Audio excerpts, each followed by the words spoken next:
ঠাকুর পঞ্চানন বর্মার আদর্শকে সামনে রেখে এক ছাতা এক নিশান এক বিধান স্লোগানকে কেন্দ্র করে রায়গঞ্জের শিশু তীর্থ বিদ্যালয়ের তৃতীয় তলার সভাকক্ষে 11 ও 12 জুলাই জয়তু পঞ্চানন ক্ষত্রিয় সমিতির কেন্দ্রীয় কার্যকারিণী সম্মেলন অনুষ্ঠিত হয়। উত্তরবঙ্গের বিভিন্ন প্রান্ত থেকে সংগঠনের পদাধিকারী ও কর্মীরা এই সম্মেলনে অংশ নেন। বক্তারা জানান, রাজবংশী সমাজের সামাজিক ও অর্থনৈতিক বঞ্চনার বিরুদ্ধে আত্মসম্মান ও মর্যাদা প্রতিষ্ঠার লক্ষ্যে ঠাকুর পঞ্চানন বর্মা 1910 সালের 1 মে ক্ষত্রিয় সমিতি প্রতিষ্ঠা করেছিলেন। তৎকালীন ব্রিটিশ ভারতের রাজবংশী সমাজের অধিকার আদায়ের আন্দোলনে এই সংগঠন একটি ঐতিহাসিক মাইল ফলক হিসেবে আত্মপ্রকাশ করে। সেই ঐতিহ্যকে ধারণ করে বর্তমান প্রজন্মের কাছে ঠাকুর পঞ্চানন বর্মার জীবনাদর্শ সংগঠনের লক্ষ্য ও রাজবংশী সমাজের বর্তমান পরিস্থিতি তুলে ধরার উদ্দেশ্যে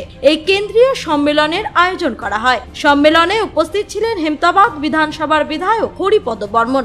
বক্তব্য রাখতে গিয়ে বিধায়ক বলেন, ঠাকুর পঞ্চানন আমাদের আবেগ, আমাদের ভগবান। তার আদর্শকে ভবিষ্যৎ প্রজন্মের কাছে পৌঁছে দিতে আমাদের সকলকে একসঙ্গে কাজ করতে হবে। তিনি আরো জানান, হেমতাবাদ বিধানসভা এলাকায় উত্তরবঙ্গ উন্নয়ন দপ্তরের কাছে একটি 1000 আসন বিশিষ্ট অডিটোরিয়াম নির্মাণের প্রস্তাব দেওয়া হয়েছে এবং সেই অডিটোরিয়ামের নাম ঠাকুর পঞ্চানন বর্মা অডিটোরিয়াম রাখার প্রস্তাবও তিনি দিয়েছেন। পাশাপাশি এলাকায় যে নতুন কলেজ নির্মিত হবে তার নামও ঠাকুর পঞ্চানন বর্মার নামে রাখার বিষয়ে ক্ষত্রিয় সমাজের পক্ষ থেকে আনুষ্ঠানিক প্রস্তাব এলে তিনি সর্বাত্মক সহযোগিতার আশ্বাস দেন। সংগঠনের পক্ষ থেকে জানানো হয়, ঠাকুর পঞ্চানন বর্মার আদর্শ রাজবংশী সমাজের ঐক্য, সামাজিক উন্নয়ন এবং সাংগঠনিক শক্তিকে আরো সুসংহত করার লক্ষ্যেই এই কেন্দ্রীয় কার্যকারিণী সম্মেলনের আয়োজন করা হয়েছে।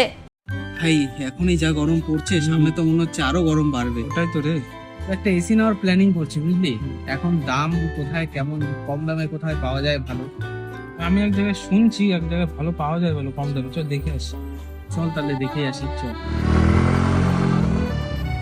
কোথাও তো পাচ্ছি না ভাই, সব জায়গাতেই তো বলছে দাম বেশি। হ্যাঁ রে, ঠিকই তো বলছিস। আরে তোরা এখানে কি করিস? আরে এসি নেওয়ার প্ল্যানিং করছে, বুঝলি? অনেক দোকানেই ঘুরলাম, কিন্তু মন মতো দামে তো কোথাও পেলাম না। আমিও শুনছিলাম কোথায় কমে পাওয়া যায়, কিন্তু পেলাম না। অনেক দোকানই ঘুরে দেখলাম। কেন তোরা ভুলে গেলি রায়গঞ্জে রিলায়েন্স ডিজিটাল আছে? একদম, কারণ রায়গঞ্জ রিলায়েন্স ডিজিটাল নিয়ে আসলো তোমাদের জন্য কিন্তু 1 টাকা এসি, যেখানে তোমরা পাচ্ছ তোমাদের সমস্ত ধরনের মন পছন্দের ব্র্যান্ডের এসি মাত্র 1 টাকা ডাউন পেমেন্ট দিয়ে। দারুণ কিন্তু, তাই না? তার সাথে কিন্তু থাকছে আপ টু 21,000 টাকা পর্যন্ত ক্যাশব্যাক। অফারটা কিন্তু একদমই মিস করা যাবে না। শুধু এসি নয়, থাকছে তোমাদের প্রয়োজনীয় সমস্ত ধরনের ইলেকট্রনিক্স আইটেম, সবকিছুই এক ছাদের তলায়। তাহলে আর দেরি কিসের? আজই ভিজিট করো রায়গঞ্জ রিলায়েন্স ডিজিটালে।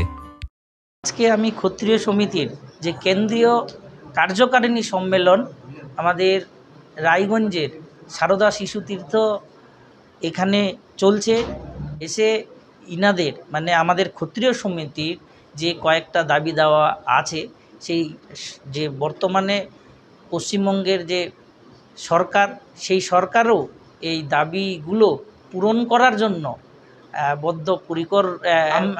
অলরেডি গতকাল আমাদের এনবিডিডির একটা বৈঠক ছিল আমাদের উত্তর দিনাজপুরে। যেহেতু আমার প্রস্তাব রয়েছে যে আমার হেমতাবাদ বিধানসভায় একটা অডিটোরিয়াম, সেই অডিটোরিয়াম প্রস্তাবে সেই অডিটোরিয়ামের ডিপিআর তৈরি করতে গেলে অডিটোরিয়ামের নাম একটা সিলেক্ট করতে হয়।